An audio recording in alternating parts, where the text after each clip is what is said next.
ආයිබෝවන් ආදරණීය දුවේ පුතේ අපි අද පේපර් ක්ලාස් එකේදී සාකච්ඡා කරන්න බලාපොරොත්තු වෙන්නේ ඔයාට අමාරුම කොටසක්. ඔයාට එපා වෙච්ච කොටසක්. ගණිතයේ පේපර් එක ඇතුලේ ඔයාට අමාරුම කොටස අපි දන්නවා ජ්‍යාමිතිය. ගොඩක් ළමයි ජ්‍යාමිතිය කියද්දි අප්පිරිය වෙනවා. එපා වෙනවා. ඉතින් අපි බලමු අපේ පේපර් ක්ලාස් එක ඇතුලේ කොහොමද සරලව ජ්‍යාමිතිය ගැටලු විසඳන්නේ කියන එක. ඉතින් ඔයා ඒකට යන්න හිතාගෙන ඉන්නවා නම් ගණිතයට විශිෂ්ට ප්‍රතිඵලයක් ලබා ගන්න හිතන් ඉන්නවා නම් ජ්‍යාමිතිය කියන කොටස නැතුවම බෑ. ඔයා ජ්‍යාමිතිය කොටස අනිවාර්යෙන් කරගන්න ඕනේ ඒකකට යන්න හිතාගෙන ඉන්නවා නම්. ඉතින් ඔයාට සාමාන්‍ය පෙළ පේපර් එක ඇතුලේ ෆස්ට් පේපර් එකේ ජ්‍යාමිතිය ගැටලු 5ක් විතර එනවා. සෙකන්ඩ් පේපර් එකේ ඔයාට ජ්‍යාමිතිය ලොකු ප්‍රශ්න, ඒ කියන්නේ රචනා ප්‍රශ්න 2ක් එනවා. ඒ නිසා අනෙකුත් ප්‍රශ්න වලට වඩා ජ්‍යාමිතිය කොටස ඊටාම වැදගත්. ඉතින් අපි අද බලමු ජ්‍යාමිතිය ගානක් සරලව විසඳන්නේ කොහොමද කියලා. ජ්‍යාමිතිය විශාල පාඩම් ප්‍රමාණයක් තියෙනවා. මම මේ අද කතා කරන්නේ එක චූටි කොටසක් විතරයි. ඉතින් ඔයාට මෙන්න මේ වගේ ජ්‍යාමිතිය සරලව ඉගෙන ගන්න අවශ්‍ය නම් ඔයාට පුළුවන් අපේ ඔන්ලයින් පේපර් ක්ලාස් එකත් එක්ක සම්බන්ධ වෙන්න. ඉතින් මම අද ගත්තේ ත්‍රිකෝණ ගානක්. එතකොට ත්‍රිකෝණ ජ්‍යාමිතිය ගානක් කොහොමද කරන්නේ කියන එක අපි අද බලමු. එතකොට මෙන්න මෙහෙම අපි ත්‍රිකෝණයක් ඇඳගමු.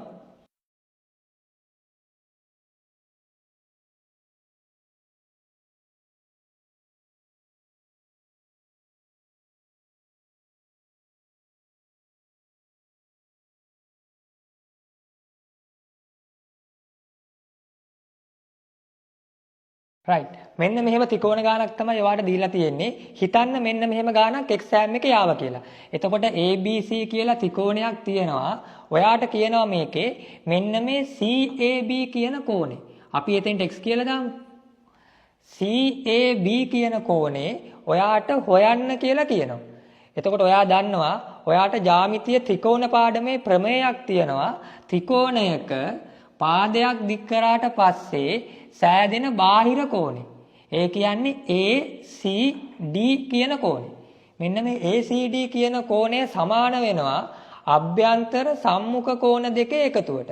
ඒ කියන්නේ අපි නිකන් ලිව්වොත් මේකේ පාදයක් දික් කිරීමෙන් සෑදෙන බාහිර කෝණය ACD.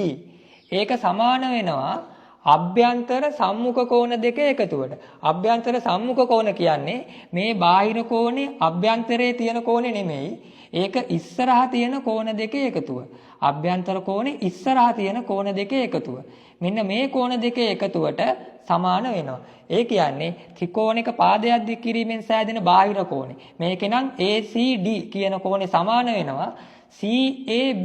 ඒ කියන්නේ අපිට හොයන්න තියෙන එක. ඒකටයි CBA කියන කෝණේ එකතුවට සමාන වෙනවා. අපි නිකන් ලිව්වොත් ACD කියන කෝණේ සමාන වෙනවා CAB කියන කෝණේ ඒකට එකතු කරනවා ABC කියන කෝණේ.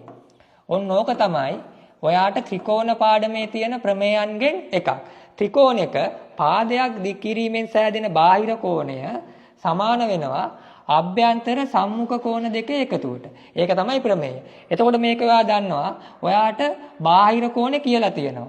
ACD ඔයාට කියලා තියෙනවා. ඔයාට පුළුවන් ඉතින් මෙතෙන්ට 120යි කියලා දාගන්න. හේතුව ඒක අපිට කියලා තියෙන හින්දා. එතකොට අභ්‍යන්තර සම්මුඛ කෝණ දෙකේ එකතුව තමයි මේ 120ට සමාන වෙන්න ඕනේ. එතකොට CAB තමයි ඔයාගෙන් අහන්නේ. ඒකට ඔයා දාගන්නවා x කියලා. එකතු කිරීම ABC ඔයාට ගාන කියලා තියෙනවා. ABC කියන්නේ 70යි කියලා.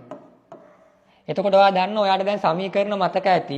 මෙන්න මේ x කියන එක තමයි ඔයාට හොයන්න තියෙන්නේ. එතකොට x මෙතන තියාගෙන මේ 70 අනිත් පැත්තට දානවා. එතකොට ඔයා දන්නවා ධන 70 තමයි තියෙන්නේ. මේක අනිත් පැත්තට ගියාම ඍණ 70ක් වෙනවා. ඒ කියන්නේ ඔයා 120න් අඩු කරනවා කීයක්ද? 70ක්. එතකොට x කියලා ඔයාට උත්තරේ ගන්න පුළුවන්. එතකොට ඔයාට x කියලා උත්තරේ එනවා 120න් 70ක් ගියාම 50යි කියලා. ඒ කියන්නේ ඔයාගෙන් අහලා තියෙන්නේ CAB කෝණය. ඒක ඔයාට එනවා අංශක 50යි කියලා.